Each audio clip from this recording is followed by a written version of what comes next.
उन लोगों के लिए है जिन लोगों को ये जानना है मुग़ल कौन थे, मुसलमान कौन थे। क्या मुग़ल मुसलमान थे? जो लोगों की मान्यता है कि भाई जो मुग़ल थे वो मुसलमान थे और उनमें इतनी पावर थी कि देखो इतने बड़े भारत पे इन्होंने राज किया और मुट्ठी भर मुग़लों ने इतने बड़े हिंदुस्तान पे राज कर लिया। तो जिन लोगों को ये पता नहीं कि ना तो मुग़लों का इस्लाम से कोई सगा संबंध था, ना ही इस्लाम का या इस्लामिक कंट्रीज़ का सपोर्ट था। अभी इस्लाम और मुग़लों का क्या संबंध है वो जानेंगे हम इस वीडियो में, इतिहास के पन्ने पलट कर। ठीक है, पहले हम जानते हैं कि इस्लाम कहाँ पैदा हुआ। ठीक है, तो इस्लाम का जो भाग था वो था ये ऐसा कुछ। ठीक है, अब यहाँ पे इस्लाम पैदा हुआ। इस्लाम पैदा होने के बाद में आसपास फैलता है और उनमें ये भी आ गया, ईरान भी।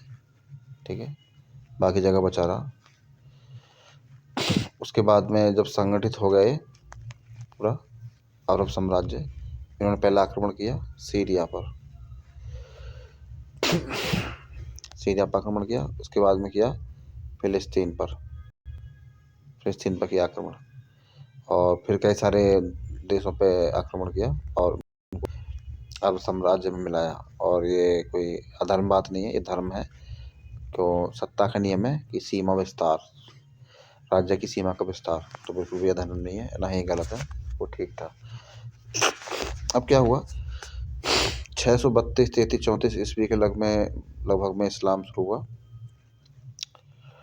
यानी मोहम्मद साहब का जो समय था वो समय था। तो आसपास के क्षेत्र थे वो भी मतलब इस्लाम को अपनाने लगे, में था ईरान भी। ठीक है,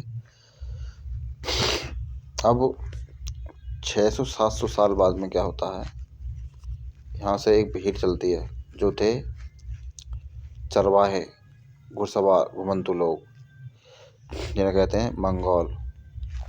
वो निकले यहाँ से दुनिया में फतेह हासिल करने, क्योंकि वो आक्रामक थे, बहुत तेज आक्रामक थे, संगठित थे, और उनकी जो तकनीक थी वो भी सबसे खास थी लड़ने की, क्योंकि वो घुमंतु लोग थे, ना कि राज करते हुए लोग, तो जंगली लोग थे वो एक तरीके से। उनमें बहुत आक्रामक था, बहुत निर्दय था, सब कुछ मतलब एक गैर इंसानी था उनमें, मतलब एक मानवीय कुछ भी इनमें आदत नहीं थी, सब कुछ जंगली टाइप था। तो यहाँ से निकले वो, यहाँ पे राज जमाते आए, मार धाड़ करते आए, सब जगह राज जमाते आए हैं किस तरीके से। ठीक है, राज जमाते आए यहाँ यहाँ और ये राज जमाने के बाद में हमारे सिंध तक भी आए, सिंध से वापस लौट गए, क्योंकि हमारे जो राजा थे उस टाइम बहुत संगठित और मतलब आक्रामक थे अच्छी तरीके से, हम भी सुरक्षा की अच्छी तरीके से आए वो यहाँ से आक्रमण जो किया उन्होंने, वो किया तगड़ा वाला आक्रमण, जो इस्लाम का केंद्र था इराक का बगदाद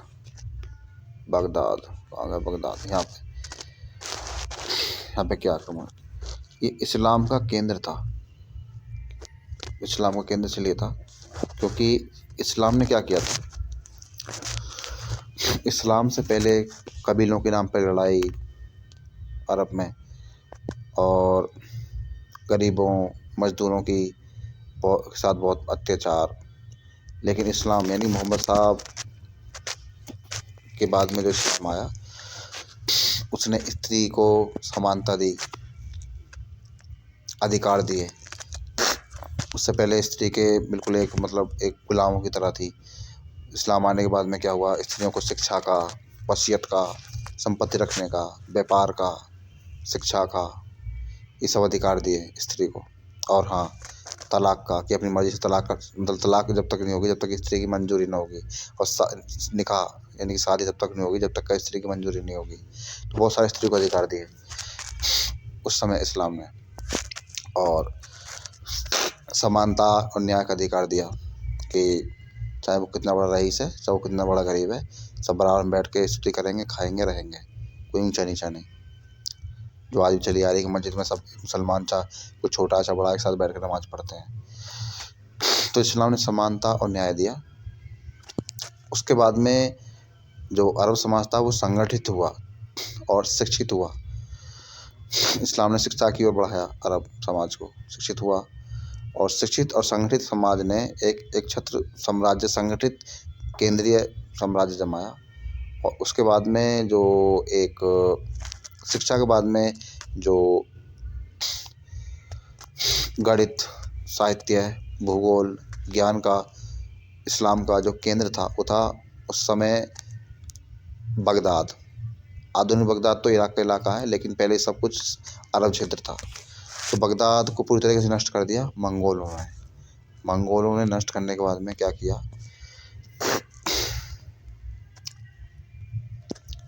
ये थे तुर्की लोग,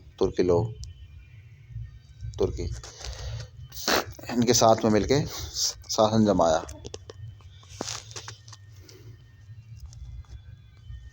तुर्कियों के साथ मिलकर शासन जमाया इस पे, बगदाद पे, और कि भाई शासन तो रहेगा हमारा, प्रशासक रहोगे तुम, कर व्यवस्था रहेगी हमारी, संभालोगे, कर उगाओगे तुम, इस तरीके से। और फिर उसके लगभग इस्लाम के कम से कम 6 साल बाद में क्या होता है, इनके सबके संबंध हो गए तुर्की वगैरह से, प्रशासनिक सहयोग की वजह से, सैनिक सहयोग की वजह से। जबकि ये तुर्की लोग ही पहले एक नौकरी करने प्रशासन की और सैनिक की सऊदी अरब यानी कि अरब देशों में जाते थे सैनिक की नौकरी करने या फिर कोई भी सरकारी नौकरी करने, तुर्की लोग ही। और इन्होंने ही धोखा दिया अरब लोगों को और मंगोलों के साथ मिल गए, और मंगोलों के साथ मिलने के बाद में अरब पर उससे बगदाद पे शासन किया। फिर उसके बाद में जो सबसे बड़ा एक सत्ता के लिए ही जो धोखा दिया वो दिया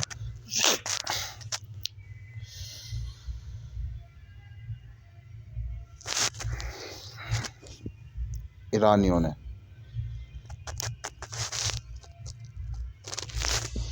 इन तुर्कियों ने और फारसियों ने भी वही नियम अपनाया, जबकि जो तुर्की तो बाद में आए थे इस्लाम में, जबकि ईरान तो मतलब जो फारसी थे वो तो इस्लाम के शुरू होने के तुरंत बाद ही इस्लाम के जुड़ गए थे, लेकिन उन्होंने गैर मुस्लिमों यानी कि मंगोलों का सपोर्ट किया बगदाद पर राज करने के लिए।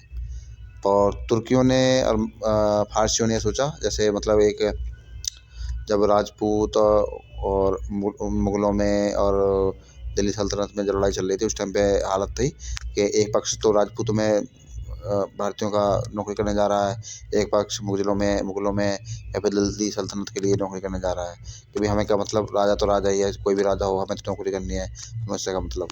तो वैसे ही जिन तुर्की लोगों को नौकरियाँ दी थी कई सौ सालों तक अरब समाज ने, उसी तुर्की समाज ने उस समय धोखा दिया जब मंगोलों से लड़ाई हुई थी।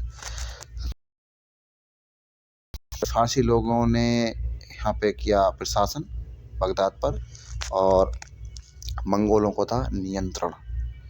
ठीक है, ठीक है। जबकि उस टाइम पे दिल्ली सल्तनत थी, उस समय दिल्ली सल्तनत थी, जबकि भाई अगर धर्म के नाम पे एकता होती तो दिल्ली सल्तनत थी, अफगानिस्तान में मुस्लिम शासक थे, वो सब मिलकर ही मंगोलों पे हमला करते ना कि भाई तुम इस्लाम का जो मुख्य केंद्र है बगदाद उसको क्यों ढहा रहे हो। ठीक है, तो सबको सत्ता चाहिए थी ना कि धर्म। अब इन्होंने बगदाद पर आक्रमण किया। बगदाद पे आक्रमण जब किया इन्होंने 77 साल के से ज़्यादा राज किया फिर बगदाद पर। अब मुग़ल कौन थे ये जानते हैं। अब जब इनके संबंध हो गए मंगोलों के अलग अलग क्षेत्र के अलग अलग धर्मों से, राजाओं से, तो इनके भी संबंध बने कि शादी, रिश्तेदार, वो भी। तो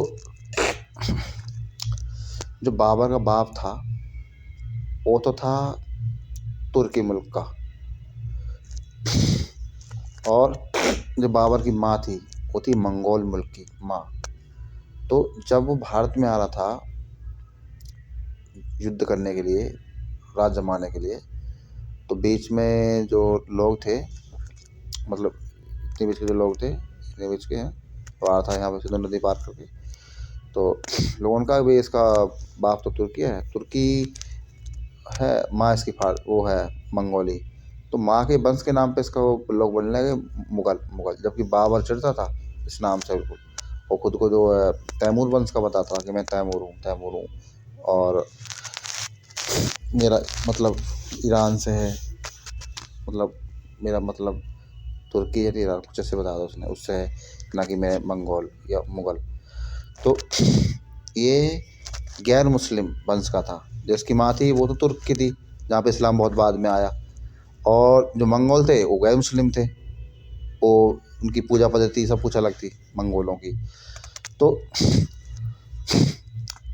तुर्कियों ने भी सत्ता का राज करने के लिए इस्लाम अपनाया, वो इसलिए कि बहुत सारी आबादी वो मुस्लिमों की है, और हम मुस्लिमों में नौकरी कर रहे हैं, चलो हम भी मुस्लिम इस्लाम धर्म अपना लेते हैं, ऐसे राज करने के उद्देश्य से। और जो मुगल लोग थे उन्होंने तो राज करने के उद्देश्य से वो जिस क्षेत्र में भी गए, जिस धर्म में भी गए, वहीं उसी धर्म में घुल मिल गए। वो मुस्लिम भी बने, वो सिख भी बने, वो मुस्लिम भी बने, वो ईसाई भी बने, वो यहूदी बने, वो बौद्ध भी बने, वो अन्य कबीलों से भी मिलके उनके धर्मों में भी गए मंगोल। तो जो बाबर था, यानी वो मुगल वंश का जो मेन आदमी था बाबर, वो ना तो मुस्लिम था और ना ही उसका इस्लामिक सभ्यता से, इस्लामिक क्षेत्र से कोई मतलब था।